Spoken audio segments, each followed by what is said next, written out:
Ce mardi, les terrasses et les dortoirs étaient encore vides à quelques heures d'une première ouverture attendue.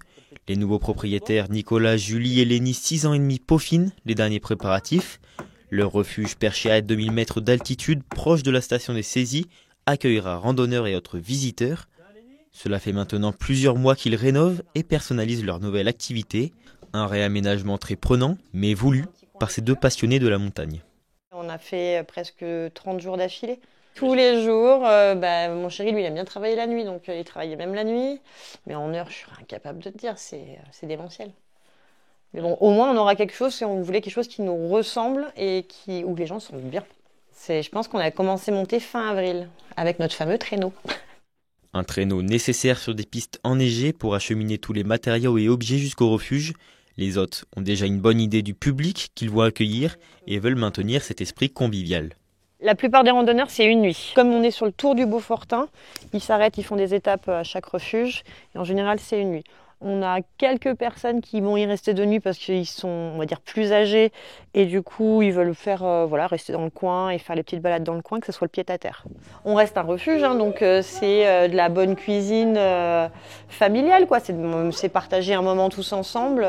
Pour la nuit, 20 places sont disponibles dans les chambres. 2 yourtes seront bientôt également installées. Les visiteurs de passage pourront aussi déguster des produits locaux à l'intérieur comme sur la terrasse extérieure, le but étant de proposer de la qualité. Et pour ça, Nicolas et Julie peuvent compter sur le soutien de leurs proches. Reste encore un bon coup de propre à faire.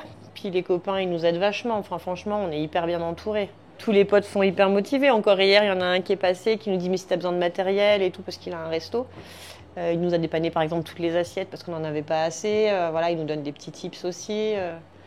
Enfin, franchement, on a une super équipe derrière nous, quoi.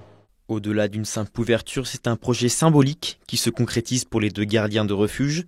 Inexpérimentés dans ce domaine, ils ont appris tout seuls et mettent en application idées et créativité. Les grandes planches, là, c'est pour faire un bar japonais sur la terrasse, de manière à ce que les clients puissent manger avec la vue, le soleil. On a vraiment lancé le plus gros, et puis à présent, on est là pour la clientèle, on est là pour les accueillir, donc on est content, quoi.